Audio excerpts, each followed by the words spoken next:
From the all-new Fatheadz Studios in Speedway, Indiana, this is The Skinny, with the founder and CEO of Fatheadz Eyewear, Rico Elmore. All right, welcome to The Skinny. Today's guest, I guess I'm the host. I can't remember how this works. But anyhow, today's guest is Brady Bacon, longtime sponsoree of Fatheadz and longtime racer. So, you know, the usual thing that I ask is how did you start? Where did it start? Well, my family was involved in racing. My grandpa raced around Oklahoma, Kansas, a little bit in Texas. So what grandpa is this? This is my dad's dad, so Ted Bacon. Yeah. And then my dad raced. Is that the one that was always at the races? Yeah. You just lost here recently, right? No, actually his dad, so not my great-grandfather.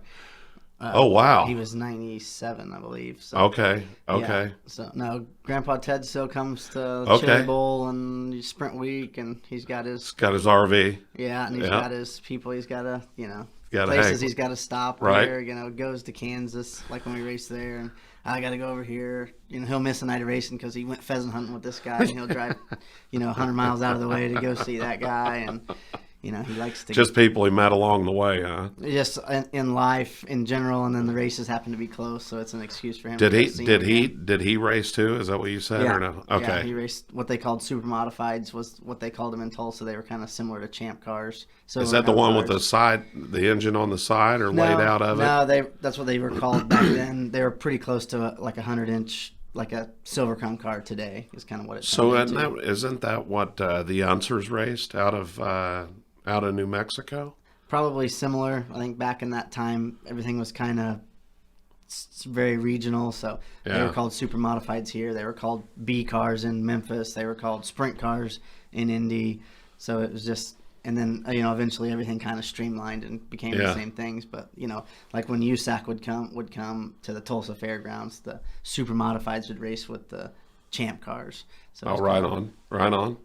So that's how it all got started. Did your dad run? Yeah, my dad raced, started like micros, the 600 seat. Well, they weren't even 600s back then. They were like single cylinder, two-stroke stuff. And then he was, had a lot of success in that, won some national championships. And he started driving sprint cars at Tulsa Speedway.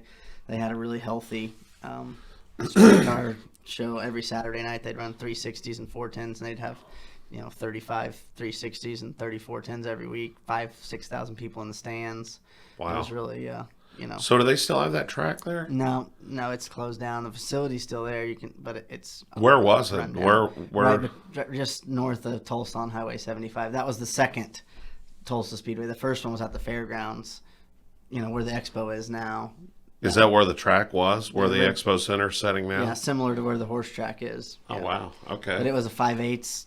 And they were starting to get, as the cars got faster, they were having people were getting hurt, and then the fairgrounds kind of needed this space, and then so they moved it out to the Highway 75 location, and that's where I, watched my dad race in the 90s, early to mid 90s. And so what were you, like 5 then? Yeah, I was born in 90, so I remember going Jesus, there, man. 3, 4, 5 years old. Make me feel horribly old, but go ahead. Yeah, and he was kind of the king of the 360 class, and then Donnie Ray Crawford's dad. Donnie Crawford was kind of the king of the 410 class. So, and then same cars, just different engines. Yeah, the 360s at that time, they ran smaller wings and carburetors, so it was kind of one of those regional classes. Yeah, gotcha. There was a bunch of 35 cars and a lot of good guys like Mike Goodman and Mike Peters, people that kind of. But it was probably affordable too, right? Yeah, I mean, it was somewhat affordable per se. And this was in the early mid 90s, and the 360 2-barrel class, they called it. You could build a motor for 10 grand, 8 to 10 grand, and it paid almost $1,000 a week to win. So what's a 360 cost now to build? If you want to build the best of the best new, it's close to $50,000. A little different. Yeah, and then a lot of places you're still in racing for $1,500 in a 360. Wow. Some of the national touring, you get up to 3, 4, 5 grand, and they have 10,000 win races, but. Yeah, the cost is accelerated faster than the payout, but it's just kind of part of it. So you grew up in Broken Arrow, Oklahoma. Yeah, just outside of Tulsa. So then you came up here when did you come up here? You started racing for Kahne, or did you come up here before that? No, well, I had been up here. I raced a midget for Mike and Megan Eubanks out of Oklahoma, and we didn't really know what we were doing. We just wanted to race midgets, and we showed up at Knoxville first. We had run some other regional kind of like Power Eye stuff, and we had won some races, and we showed up to our first USAC race at Knoxville, first time on a half mile, and we ran second both nights and almost won, and so we were kind of So how old were you then? 16. Damn. Yeah. That's not a place to play at. No, we didn't really know any better. You didn't know? That's kind of ignorance is bliss sometimes, and we didn't really That's know. kind of like starting this company. You know what? Yeah. I just didn't know any better how to fall, how I could fail. I just thought about all the ways I could win, We were just there racing just to race, and then it kind of turned it developed really fast, and then I ran my first sprint car for Jeff Walker in Wheatland, Missouri, and Brian Clausen got hurt that same night. And okay, sure. I remember that. I set quick time that night, first time in a sprint car, or a 410 sprint car, and I was just kind of holding on. That was kind of an interesting night. Brian Clausen got hurt. He was signed with Ganassi. They needed someone to fill his, they had, funded the deal for the rest of the year. Yeah. So they talked to me, and I ran for Keith for the rest of 2006, and then they did the deal with Mopar and Kasey Kahne, and so I moved up here after I graduated in 2007. Jeff Walker. Yeah, he's something else. Yeah, He's always been the same and never will change. I mean, he's a good one, but he is something else. Yeah, Won a lot of races, and man. He's given a lot of, the last 10 years, he's given a lot of kids like me, an opportunity that might not have had it. Chris Wyndham, Hunter Schoenberg. Yeah. He helps KT now. He's just always kind of Levi Jones. He gave him one of his first chances. Yeah. So. Yeah. What was that? Well, Levi, that was when Levi, wasn't he driving the Lucas car then? I think that's when Levi got in the Lucas Oil car. Yeah, the Bennett. He won the Bennett Lucas Oil. Yeah, I think he had driven for Walker before that. That's what it was. The Bennett deal. Yeah. Yeah, that was a little before my time paying attention to it. Yeah. Obviously, USAC sprint cars weren't necessarily on our radar, and when I was growing up in Oklahoma, we were kind of waited for the World of Outlaws to come to Tulsa Speedway in Oklahoma City, and the only time I got to see USAC sprint cars was on Thursday Night Thunder, or I started getting racing with DO VHS tapes. Oh, yeah. For Christmas every year. And I'd wear them out, watching, non-wing sprint cars doing wheelies and stuff. Friggin' Dio. Yeah. I saw Dio at Sarah Fisher's place, 1911. He was there watching the Chili Bowl, and hadn't changed a bit. No. I hadn't seen him in a little while. I thought he was going to be out at Dick Jordan's thing, Dick has every year, Mm-hmm. but yeah, he hadn't changed one bit. Just he had some health stuff that he went through, and I think he kind of came through that all right. And he was sitting over there just chilling out, so it was good to see. And there was a lot of people there. A lot. Yeah. It was nice that Sarah Fisher and them had all that stuff put together, and had a place everybody could go and not be sick for a week after it, and Yeah, and if I you managed to escape that this year. I went to the shootout and the Chili Bowl and didn't get sick. That's amazing, because I'm telling you, I talked to Tracy Hines earlier today, and he's in bed. Yeah. Absolutely about dead. So but it's good for you. It's all right. Everything's fine. That shootout, man, that's a lot. That's a lot. So I helped help some people and ran multiple classes, and it's a 9 o'clock in the morning to 10 o'clock at night for 4 days straight, and they don't stop. So it gets a little harder on you than the Chili Bowl. Yeah. There's a lot to that. So then you move up here. You start running for Kahne. What all were you guys running? I remember the midgets. Full USAC sprint car and midget, so dirt and pavement both. Yeah. So, and I had never ran pavement, quarter midgets when I was a kid, but it's not really the same, and so kind of got thrown to the wolves there. And it was you and Kevin, Swindell, right? Kevin in 2007, and then Brad Sweet in 2008. Yeah, Kevin, I remember watching. I want to say, and I don't remember this, don't hold me to it, but at Salem Speedway, did he take both of you out going into 3? I know he went. I know he went for a hell of a ride there. I can't remember though. I for some reason thought that. Or I think it might have been at Mansfield. yeah. Okay. So it was just him. He was unbelievably fast, but he needed to slow down to be faster. Yeah. And we were both. I think he was probably 18 or 19. Yeah. And I was 17. He was on it. Yeah. He was on it no matter what. He was on it. It was on kill the whole time. And I was probably one of the first times I'd ever watched you run was at Salem. And, at the time, somewhere around that same time, maybe it was before that. Not somewhere around that same time, we had a Hooters Pro Cup car, and we had ran there, and Winchester and a few other places up here for the North Series, and actually our car got destroyed at Salem. Hard to believe, and that track's been hard on a lot of things and a lot of people there, man. It is fast, and I never understood it what they were talking about. They'd always say, yeah, you go into the turns, and, when you're in the turn, you're looking straight up at the sky, and by the time you turn down and start coming out of the turn, it's, an open wheel car is a little different, but a full-size car, you're pointed straight up in the air, and once you start coming down, you better hope that turn's clear or somebody's telling you that it's not, so. But, so you ran for Kahne in 7 and 8? Yeah. Yeah. Yeah, and then obviously the economy. We had economy issues, and the Chrysler was funding through Mopar, kind of the driver development deal. So all that kind of went away. Was Kevin was there then, right? He was there in 07, and Brad was there in 08.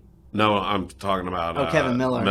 Yeah, he was there. He was still there. I think he might have left in between. Yeah, because then it was Rob Richards, I think, was the guy's name, and then he was gone shortly after. But yeah, but then they had obviously bigger issues to worry about than kids racing, and so all that kind of slowed down and kind of turned the direction back to people kind of focusing on just making a career in open wheel cars or whatever they were, making their path with it, whether it be modifieds or late models. Right. Everyone was would focus a little harder on staying in that, and then I kind of moved back to Oklahoma and regrouped and got back. Is that what you did? You moved back. So you moved back what, in 08 or 9? 09. We ran through 2008.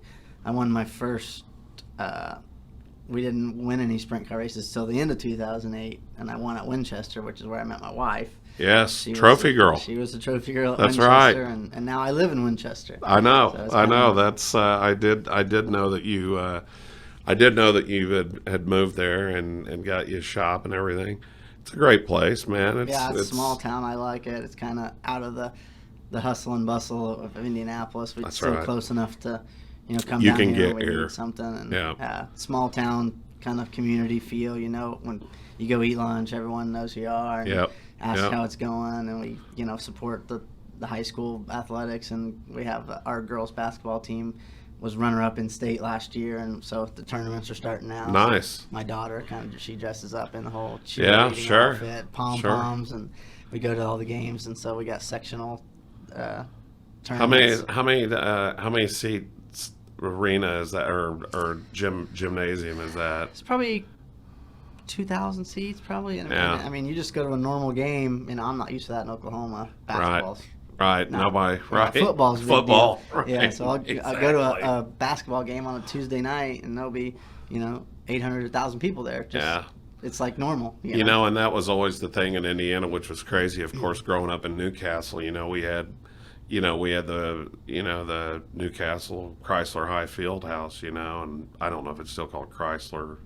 I don't think it's called Chrysler now because Chrysler left, but the field house and with the extra seats around the top, it's like 10,000 people. Yeah. And I hate to say it, and I said something about this the other. We had Wheeler on here, and we were talking, and I ran those stairs so many times because I got in so much trouble in school, and the wrestling coach would make me run nonstop. So yeah, I should have been in pretty good shape. Actually, I was in great shape by the time that was over. So, but. Yeah, it's interesting. So you went back. Then what did you start running? 9. He had they had midgets and kind of had started doing ASCS sprint car racing because that's a little more centrally located. Oklahoma, Texas, Kansas, kind of the Who hotbed. had those? Mike and Megan Eubanks. Okay, So yeah, Telstar. yeah, You've seen yeah. Telstar on. Sure, You've always yep. seen Telstar Yep. on everything. Yep. That's their company, Telstar Technologies. Now they kind of do.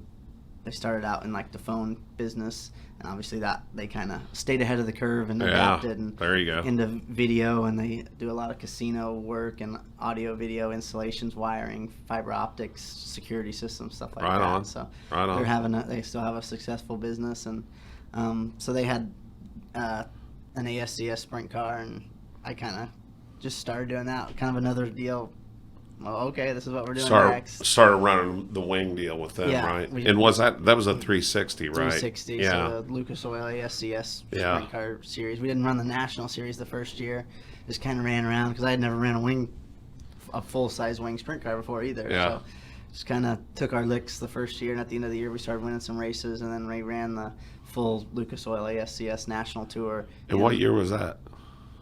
2009 would have been the first year. 2010 we ran the full deal. I think 2010 was when we first got together. Me and That's you. kind of what I was just trying to think about. Yeah. Yeah, 'Cause, because I knew that it's been 8-9 years. Yeah, so. they kind of decided to scale back, and so they kind of turned over the operations of the team to me, and had to get some support. And J.R. Todd had heard about that and told me to give you a call, that you were kind of getting interested in some stuff like that. Called you, and we've been together. Old J.R. Todd. Yeah, been together ever since. And Yeah. so we started having a lot of success in the wing sprint cars, running all over the country. We ran second runner-up in the national points once, and third a couple times. What year was runner-up? I think 2010. Yeah. We ran and there was a lot of stiff competition. I had Jason Johnson, Shane Stewart, Gary Wright was still racing, Tim Crowley, Jeff Gary Swindell, Wright, jeez. Paul McMahon was Yeah. on the ASCS Yeah. tour. Yeah. So it was tough, and the races paid What's good. Gary Wright doing now? Playing golf. Really? I think he owns half the town of Hooks, Texas, and No kidding. I think he drinks his coffee every morning and stuff. I actually got pretty close to him while we were traveling. He's definitely one of those interesting, Right? kind. Yeah, I wasn't around him much. Has a unique accent and Was voice. it Bernie that had him run didn't Bernie have him run a midget or something at probably, the yeah. Chili Bowl? Yeah. Yeah, because I was down there talking to him, and may or may not have been, a little bit sideways. So but no, he was a great, great guy, and exactly like you said, great, accent, demeanor, just person in general, and Yeah. and he was. Man, there's a lot of those guys, and I of course, good friends with Daryl, Saucier and Cindy and, DSR and that whole bunch. And he's got some amazing stories from when the Outlaws started, and, Yeah. just a lot of fun stories too, that, The guys like, Kenny Woodruff lives in Broken Arrow. It's like a mile and a half from where my parents' house is. So I kind of go over there and talk to him a little bit, and I've got to know like Rick Ferkel. Those guys have a lot of, everything now is kind of the same, but those are the guys that did all the stuff wrong to figure out what to do right. Right, So it's right. kind of interesting. Daryl was pointing out to me some part that he had made on some car, and I don't know what it was, and told me the year that he did it, and then somebody came out and patented it and sells a shitload of it. Yeah. And it's like, I said, man, you could have done it. Yeah, They whatever. were more worried about winning races than they were selling parts. They and were stuff. more worried about winning races and where the next race was. So, but yeah, it's absolutely crazy. So, when did you stop ASCS and come this way? 2012 was my final year in ASCS, and I kind of that doesn't seem like it's 2012, by the way. But go 6 ahead. years ago. So Yeah. it kind of the cost of the 360s was kind of getting out of control, and it's kind of curbed itself a little bit. But there was a lot of big names still in there, like Ford was getting involved, and their stuff was starting to basically be hard to keep up with. And to keep up, I was going to have to build new motors and stuff like that. And I just didn't really want to invest that much in 360s, so I decided I wanted to try to do some wing 410 stuff, and I knew I didn't want to have my livelihood relying on basically getting my butt kicked Yeah, in 410s to start. Yeah. So Hoffman's I had driven for them a couple times in 11 and 12, and we won a race at West Memphis in 2012. And Is that track still there? Yeah, Is it still there? Yeah. Okay, I didn't know if it was or not. There's a World of Outlaw race I'm going to this year. No kidding. At Riverside, the ditch they call it. The ditch. Yeah. Yeah. And he didn't have a full-time driver, and I called him, and that was kind of Because who was in and out of Hoffman's stuff at that time? he had a lot of people. I mean, I drove it. Darren Hagen drove it some. Mesral had driven it some. They weren't doing pavement at that time anymore, but they've kind of always been prepared to do that if they needed to. I think one year they won the championship with like 13 different drivers. They won the Owners Championship. They had Tracy Hines was running trucks at that time, and they had him for the races he could do. And then if they were going to Putnamville and, Tony Elliott was the king of Putnamville, they'd just say, hey, can you drive our car? What was the car then? Do you remember? It would have been probably Tide. Yeah. Tide, Pringles. Yeah. Like the Procter & Gamble. Yeah. And then they would run, they would always run Little 500. Yeah. Because I very, very vividly remember the Tide car. Yeah. And Tony driving. I think Tony drove that Tide car, or I think he ran the Little 500 in that. Well, he ran it this recently too as the mean green car in. Oh, Stewart. Yeah, I was thinking of Elliott. Oh, Tony Elliott. Yeah. I'm sure he did. Yeah. Their list of drivers is that we had a shirt made with all of them. I think it's like 190. Wow. Something drivers. Because they've been racing. This is their 95th year of racing. And that truck and trailer. Did they ever get a new one? Still got it. Yeah. We run. I'll run their car, their own car. We kind of have a different deal. We use my truck and trailer some, but we'll run like Lawrenceburg. Last year I ran for him, and Big Red just rolls in. I don't think he can tear that thing up. I think they're on their 4th engine. What is it? Is it an international or something? Or no, it's like a Kodiak, like a conversion. Okay, sure. And I helped. Dan was the crew member at the time, and I helped him drive it out to Phoenix. That's what you said. Going through the hills. Well, the cruise control is a stick. You just shove it under the dash, and it won't go too fast unless you're going down a hill. So you don't have to worry about it. You never have to worry about it getting out of hand. No, it's just wide open. Yeah. I tell you, it's funny. One of our other businesses. We used to wrap vehicles and all this and that stuff, and it was absolutely crazy. Chris Karamasini brings his, the Greek drag racing legend, brought his truck brought his trailer down to, had his dragster in it, and we rolled it inside the building and was getting everything done on it, and then the next thing we're like, man, we really need to move this trailer because it's in the way. We got a forklift out there. It's about to roll the forklift over because it can't pick up this trailer.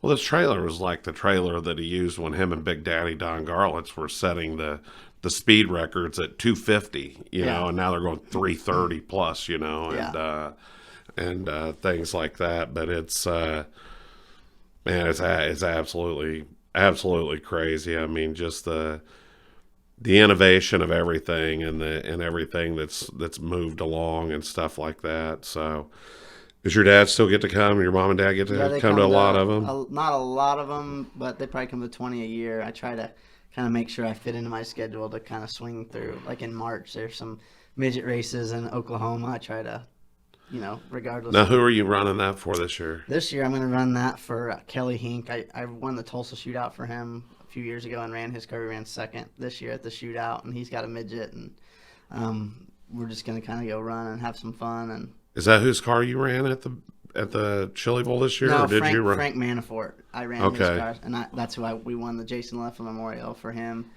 2 years ago, and then we won the Indy race this past year. And I ran the full USAC season for him 3 seasons, and they, the schedule was always like 20 races, 22 races, and now it's up to like 32, and just kind of decided I didn't want to run. Is that good or bad? Well, it's good for some. Midget racing is probably the most expensive kind of racing you can do besides World of Outlaws, sprint car racing. And they're finicky cars, man, and a lot of people think since they're smaller that it's easier. And no, they're just as expensive, more expensive than a sprint car. You know, you got a battery goes bad, you're done. Wiring, crank trigger. I mean, there's all kinds of crazy shit on them. And it's a super competitive series. I mean, you got Keith Coons has, 7 or 8 cars at every race, and now the Clausen Marshall team's got 3 or 4 with really good drivers, and then we had ours, and you have Chad Boat, and so is Boat still? Is he coming back? Is he going to run again? Yeah, I think he's going to run the series, and I think he's going to have another car with somebody else in it. So, you got 12, 15 guys that can win the race, and they don't really, 3,000 to win, and 300 to start. You have one little hiccup, and you run 5th, and you don't get a whole lot of money. So and spend a lot. So even just me racing for a percentage, it's hard to commit 32 races of your schedule to go run that. So what are you guys going to run? 20? Is that what you said? I'm going to run Frank's car, probably like 8.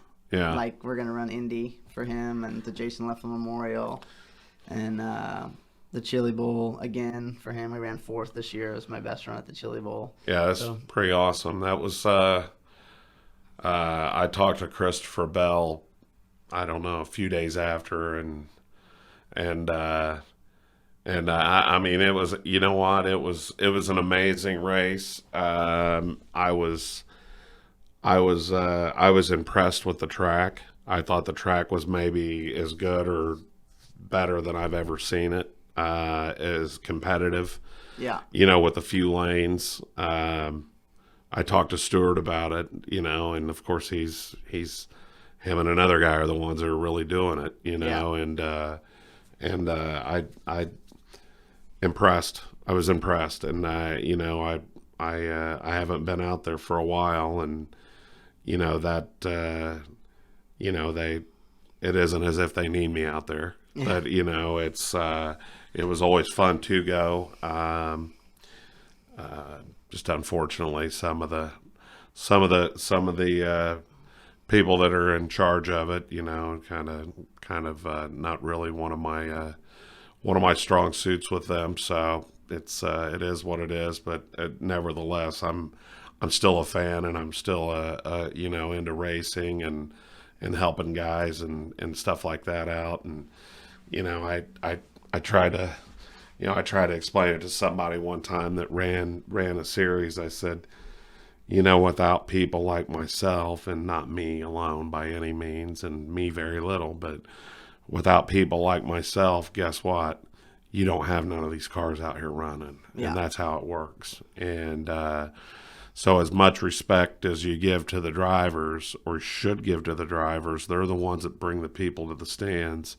You got to think about how they got there. You can't be short-sighted in how they got there, and who helped make that part of it happen as well. So, it's a give and take, and it's everybody that should be on the same page, and sometimes they aren't. I guess is probably really where I'm at with it. And I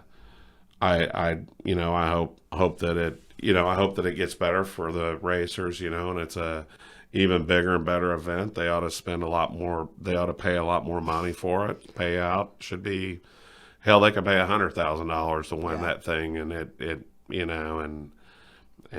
but when you got what you got, and the demand's there to have what you've got, well, you can get away with it, But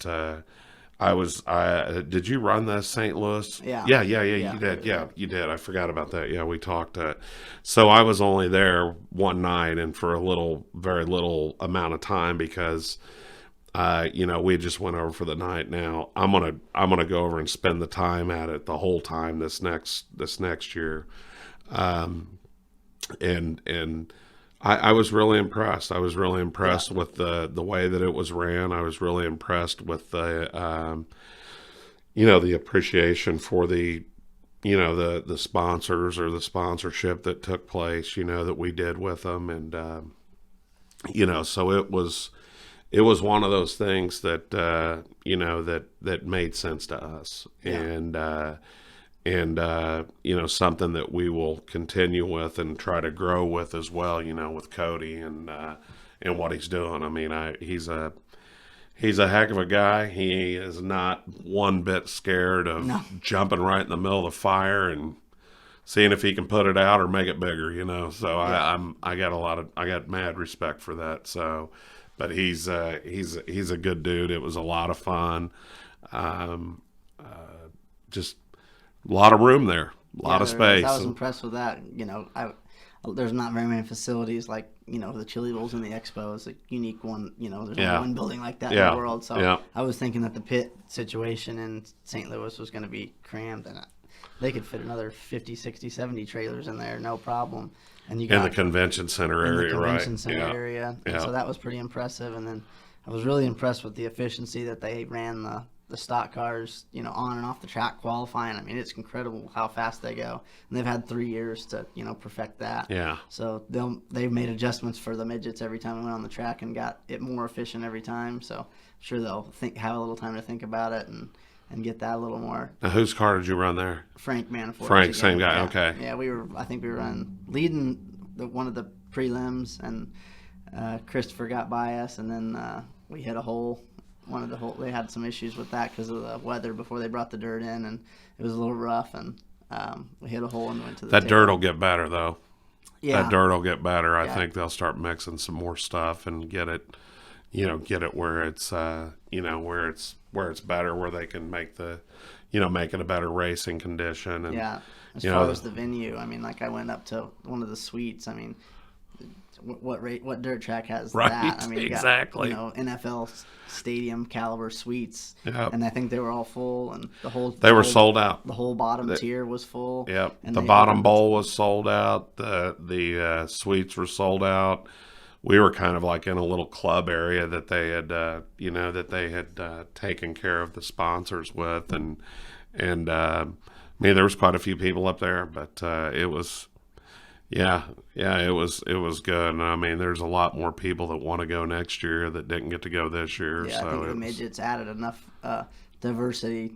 It's kind of a must-see event for the stock car and open wheel crowds. And it's I think cool they should run 2 weekends. They can run their stock car stuff one weekend and sprints and midgets the next. I think it's a unique getting to race. We only get to like be around the full body guys. Yeah. I don't mean that full body. Yeah, sure. Yeah. Mad, but the modified and late model guys, like maybe if they come to the Chili Bowl or we see them at PRI, it was kind of cool to see. Why? Because Little Rico went out on Bloomquist's no, but just shoulders. like to talk to like Nick Hoffman, modified guy, and to talk like Daryl Lanigan or Bobby Pierce, just because I'm sure they look at us. We watch their races. Same thing. Yeah, sure. And kinda, they got respect. It's mutual respect for each other. Yeah. Just to go and talk to the guy, Don O'Neill. I'm really good friends with Don O'Neill, and to see them, get to see them race, and ask them, hey, what's the track gonna do, and stuff like that is kind of cool. And it just creates a unique atmosphere, especially being downtown St. Louis. Yeah, and you can hang out with them all after, just like we do at PRI here, but you're actually there for a race. So where did you guys stay?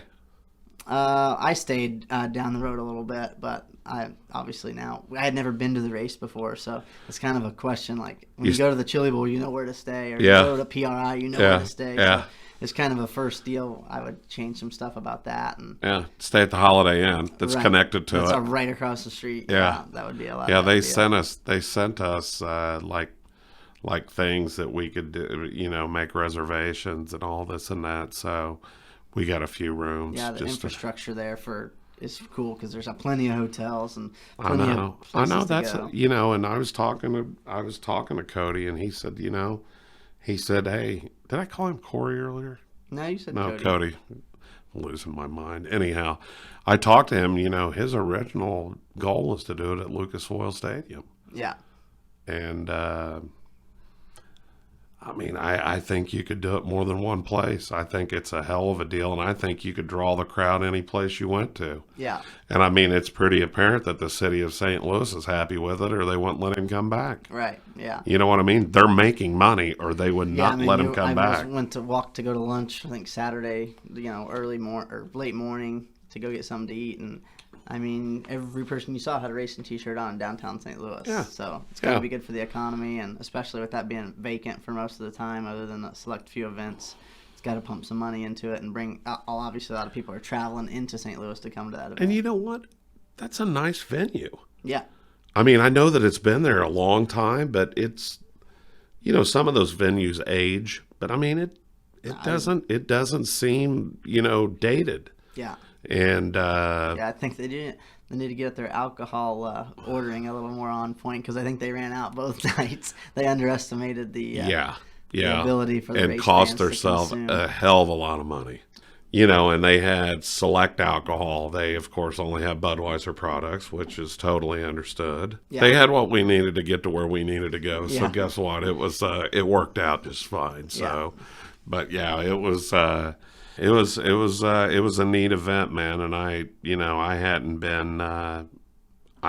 been in that building. I don't know the last time, and so to come back in the building and to see that, and they sent me an unbelievable big framed picture that's a panoramic view. Yeah.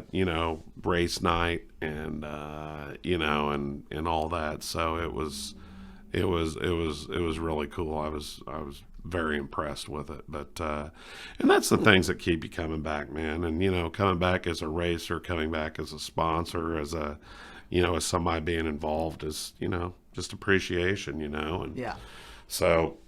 But like you sending me beef for Christmas, as if I wouldn't like that. So it's good stuff. Yeah. What's the name? What is it? Imperial Wagyu beef. Wagyu. That's what. So it is. Tammy Tibbin, we met her. She used to actually help Tracy. Hines. Yeah, that's what she told me. And I met her, I think, at Chili Bowl, and then could see her at Knoxville. And then as Tracy was kind of getting out, she asked, hey, I'd like someone else to get involved with. And we started out small, and she'd just do Knoxville and stuff like that. And now, I think for the wing car, she's going to be on there for the whole, limited schedule, 25, 30 races that we're going to do. And then it, enables us to get her connected with people like you and other of my sponsors, and send out gifts and things like that. And everyone, that was a big hit with everybody. And that's kind of the most important part of racing in today's age, is relationships and connecting people. And that's how we keep the wheels turning. A lot of people back in the day thought that what they were bringing to the sponsor was their name on the car that's going around the track. And, it's not racing, it's a business. And, the business is, if we aren't selling product and people aren't buying our products, well, guess what? We're not able to help. And, the same goes for Tammy and her program and everybody else that, is involved with you. And, it's almost like you want to have a sponsor summit, and have everybody in and whether it's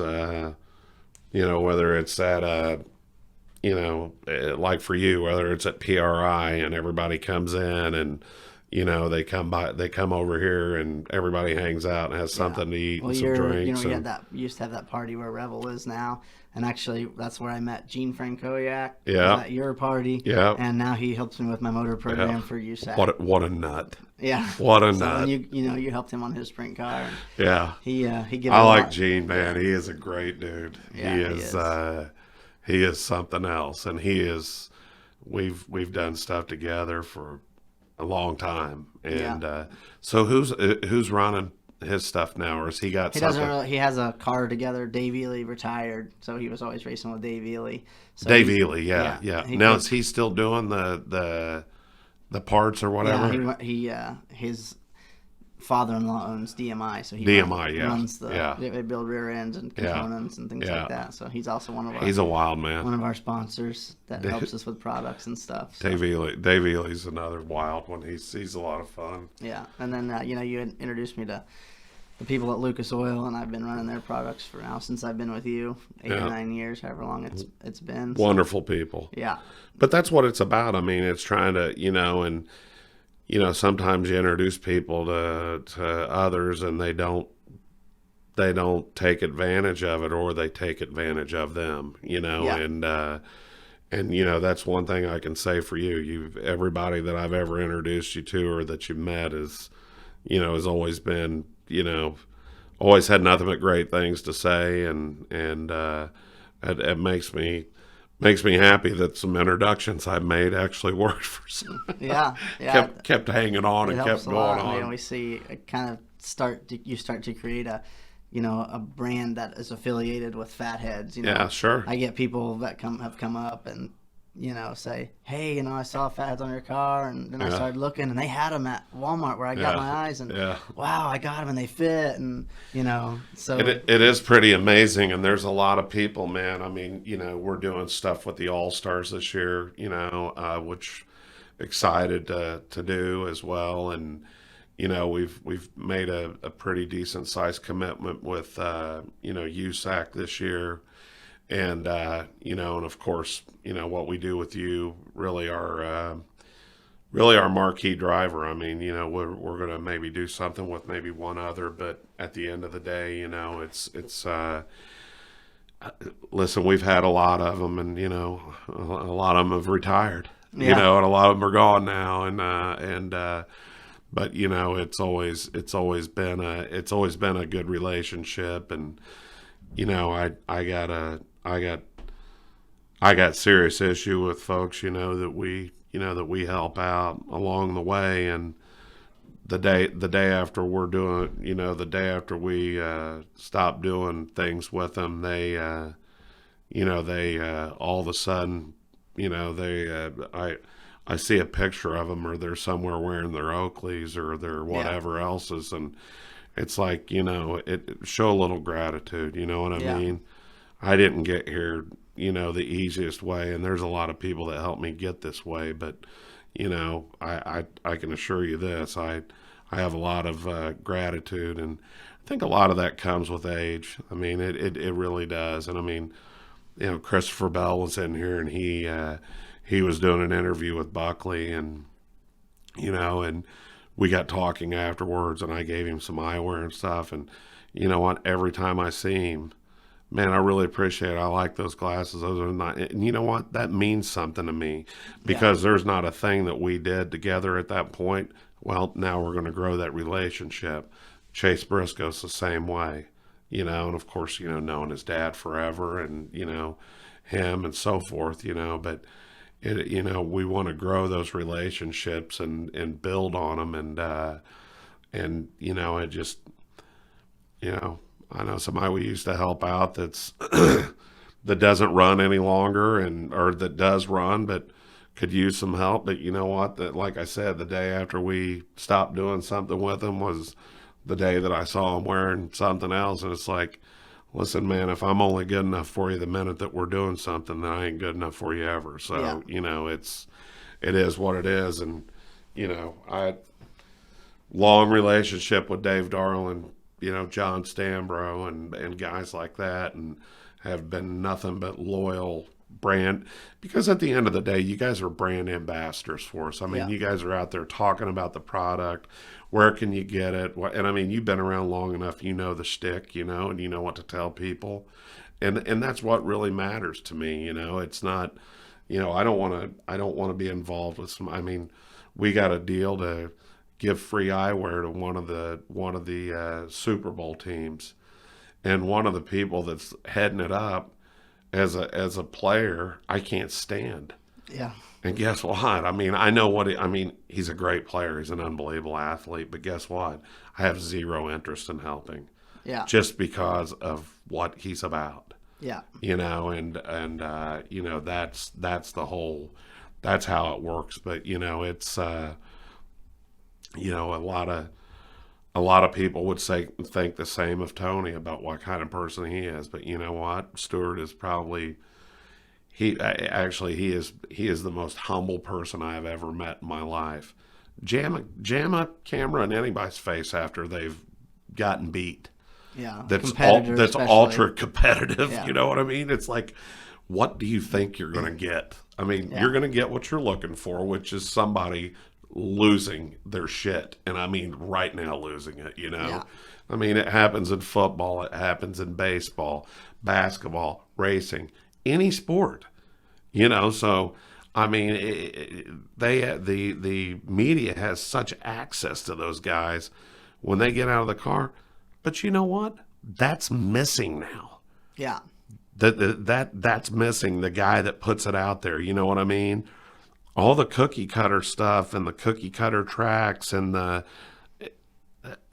that's not what NASCAR was made to be. Yeah. Okay. And I think it's, starting to reflect back on short track racing, our platform to help our sponsors getting bigger, because, you got guys like Bell and Larson that keep coming back, and Tony's racing sprint cars, and Kasey Kahne's coming back racing sprint cars. And now those fans that have become a little maybe disinterested in what they're getting offered in NASCAR are looking somewhere else for that excitement, and short track racing offers that. And the bad thing about it is everybody's got a place. Yeah. So when NASCAR came in and they were trying to throttle everyone, throttle IndyCar, throttle open wheel, period. Well, guess what? That comes back to bite you. That's just bad karma, man. You can't do that. If you like open wheel and you like IndyCar, then okay. Everybody's got you got to coexist, right? You got to coexist in doing it, because, you got Tony that came from IndyCar, was a stud. First of all, came from open wheel, USAC, so forth, then IndyCar, and then he has a chance to go to, go run NASCAR. Well, there's people from NASCAR that have went back to run IndyCar. Yeah. It goes both ways, and all it does, when Kurt Busch ran, it was awesome. He had a chance. He could have won. Yeah. He could have won the race. But I will tell you, one of the craziest things is he hit the wall in turn 2 right by our suite during practice. And he snuffed it. He hammered the wall. Well, he's back in the back, and they're interviewing him, and this car's gone. This is like you can take a bolt off of it. That's about all that's left, right? Yeah. And he's back in the back, and they said, what do you think? He says, they're back there working on putting it back together. He said, we're going to see if we can get back out today. Dude, that car was tubbed. It was gone. That's a show car now. Yeah. That's what that is. That's just, and it was just interesting. But he whacked the wall, and it's just, I think he was a little shaken up, wondering, thinking that they could get it back together. But it was great having him there. Yeah. And he was an unbelievable competitor, unbelievable driver. Same thing. If Kyle Busch came back, and run the double or whatever, I'm just telling you, for every one of those guys, and, Tony included, more than once, that would run the doubles, it is absolutely amazing. And listen, whoever says that they're not athletes or you guys aren't athletes, well, guess what? Climb in one of these bad boys and see how good you are, trying to keep it going the right way, however many laps, And then the guys like, Fernando Alonso coming to run Indy 500 was huge, and just won the Rolex and won Formula One races everywhere, and just there's unique. He's a neat guy. He's actually a really nice guy. Unique talents like that, like both the Busch brothers, Tony, Kyle Larson, Christopher Bell, that have a unique talent to drive anything, and it's cool to see them succeed in other venues when people say they might be done or washed up or something, and they get in something where their equipment's equal again with everybody else, and looky there, who rises to the top. Yeah, it's all about talent, man, and if you got it, you got it, and I'm not doubting that probably with age comes a little I don't know if I'd even say fatigue or whatever, but hell, when you're young, man, you're invincible. You don't think about stuff hurting you or getting, you get older. But shit, look at John Force. That dude, he is still going. Yeah. Karamasini, Chris, he was, I don't know, 80 something, I think, and I think he ran something last year, but guess what? He gets in and hammers it down and keeps on running, so guess what? The thing of it is, you're only as old as you are young. If you think you're young, then that's how old you are. So, right. I some days don't know. But anyhow, it's been a pleasure. 9 years, 8 years with you guys. Watched your family grow. I know. No kids, not married when we met, and now I'm married with 3 kids. Every time we would come see in the office, we had another kid. I know. Had another one to the tribe. Yeah, I'm sure they'll remember that orange juice drawer and everything. Oh yeah, yep. They'll be back by wanting some of that. That seems like everything that always happens. When you're a kid, you remember the good stuff when you went someplace, and yeah. So, but it has been an honor to be involved with you, and a pleasure. And you've been a great statesman of our product, and I don't see us stopping anytime soon. So, well, we appreciate the support, and hopefully we can keep helping you and sell some sunglasses and keep the name out there as much as we can. That's right. All right, Carl.